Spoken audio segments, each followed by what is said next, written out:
Sikap riya hamba Allah yang ahli ibadah atau ubat adalah salah satu sifat yang dibenci Allah Subhanahu wa Ta'ala. Sikap riya atau sum'ah dalam Islam merujuk pada perilaku yang dilakukan seseorang dengan tujuan memperoleh pujian atau pengakuan dari manusia, bukan semata-mata untuk mendapatkan keridhaan Allah Subhanahu wa Ta'ala. Sikap ini sangat dihindari dalam Islam karena bertentangan dengan prinsip kesucian niat atau ikhlas dalam beribadah. Seorang hamba Allah yang ahli ibadah atau ubat, jamak dari ubat dalam Islam adalah orang yang tekun dalam menjalankan ibadah kepada Allah Subhanahu wa Ta'ala. Mereka memiliki beberapa ciri dan sikap yang diteladankan, antara lain, ikhlas atau kesucian niat. Mereka beribadah semata-mata untuk mencari keridhaan Allah Subhanahu wa Ta'ala dan bukan untuk pujian atau pengakuan dari manusia. Kontinuitas dalam ibadah, mereka menjalankan ibadah secara teratur dan konsisten, tanpa terpengaruh oleh situasi atau kondisi di sekitarnya. Taubat dan memperbaiki diri. Jika terjadi kesalahan atau kelalaian dalam ibadah, mereka segera bertaubat dan berusaha memperbaiki diri, tanpa merasa putus asa atau berhenti dari ibadah. Tawadu atau rendah hati. Mereka rendah hati dalam ibadah dan tidak menyombongkan diri atas ibadah yang mereka lakukan. Kesungguhan dan khusyuk. Mereka menjalankan ibadah dengan penuh kesungguhan dan khusyuk, memperhatikan setiap rukun dan syarat yang telah ditetapkan. Menghindari riya. Mereka sangat berhati-hati untuk tidak jatuh ke dalam perangkap riya atau sum'ah, dengan selalu mengingatkan diri akan pentingnya ikhlas dalam beribadah. Mengamalkan ilmu. Mereka tidak hanya menjalankan ibadah secara mekanis, tetapi juga berusaha untuk memahami makna dan hikmah di balik setiap ibadah yang mereka lakukan. Berbuat baik kepada sesama. Selain ibadah kepada Allah Subhanahu wa Ta'ala, mereka juga aktif dalam berbuat kebaikan kepada sesama makhluk, baik dengan memberi nasihat, bantuan, maupun dukungan. Sikap dan perilaku ini menjadi cerminan dari seorang hamba Allah yang berusaha menjadi ahli ibadah atau ubat, yakni mereka yang beribadah dengan penuh keikhlasan dan ketekunan, serta berusaha untuk memperbaiki diri secara terus-menerus dalam mencari keridhaannya. Berikut adalah beberapa hadis yang menyinggung tentang sikap riya dalam ibadah. Dari Abu Hurairah radhiyallahu anhu, Rasulullah shallallahu alaihi wasallam bersabda, dari tanda kebaikan seseorang dalam Islam adalah meninggalkan apa yang tidak bermanfaat baginya baik dalam perkataan maupun perbuatan. Hadis riwayat Tirmidzi. Dari Abu Hurairah radhiyallahu anhu, Rasulullah shallallahu alaihi wasallam bersabda, sesungguhnya Allah tidak memandang kepada rupa kalian dan harta benda kalian, tetapi Dia memandang kepada hati dan amalan kalian. Hadis riwayat Muslim. Dari Abu Hurairah radhiyallahu anhu, Rasulullah shallallahu alaihi wasallam bersabda, perumpamaan orang yang memperbaiki salatnya adalah seperti seonggok besi yang bersih. Apabila di atasnya dituangkan air hujan, maka ia menjadi bersih.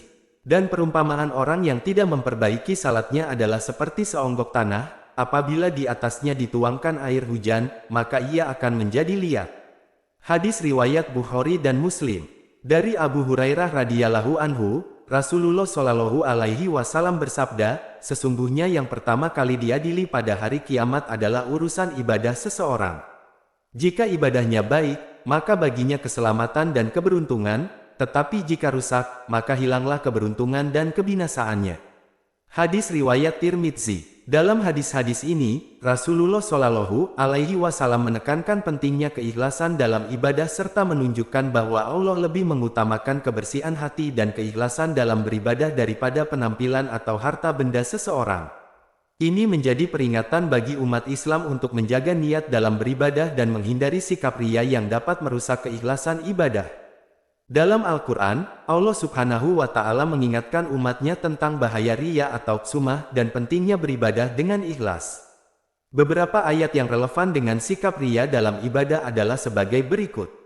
Surat Al-Baqarah ayat 264. Wahai orang-orang yang beriman, janganlah kamu merusak sedekahmu dengan menyebut-nyebutnya dan menyakiti perasaan penerima, seperti orang yang menginfakkan hartanya karena riya atau pamer kepada manusia dan dia tidak beriman kepada Allah dan hari akhir.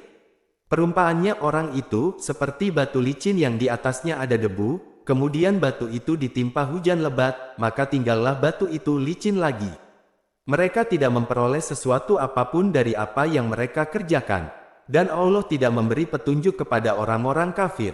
Ayat ini menekankan pentingnya memberikan sedekah atau amal kebaikan dengan ikhlas, tanpa menyebut-nyebut atau memperlihatkan kepada orang lain untuk mendapatkan pujian atau pengakuan dari mereka. Allah menegaskan bahwa amal yang dilakukan dengan tujuan riya, tidak akan mendatangkan kebaikan dan tidak akan diterima di sisinya. Lalu, Surat Al-Munafikun ayat 4. Apabila engkau melihat mereka, tubuhnya mengagumkanmu. Jika mereka bertutur kata, engkau mendengarkan tutur katanya dengan saksama karena kefasihannya. Mereka bagaikan seonggok kayu yang tersandar. Mereka mengira bahwa setiap teriakan kutukan ditujukan kepada mereka. Mereka itulah musuh yang sebenarnya. Maka, waspadalah terhadap mereka.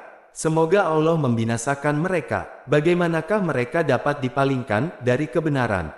Ayat ini menyindir perilaku orang-orang munafik yang berusaha menarik perhatian orang lain dengan penampilan dan perkataan mereka, sementara hati dan niat mereka tidak lurus.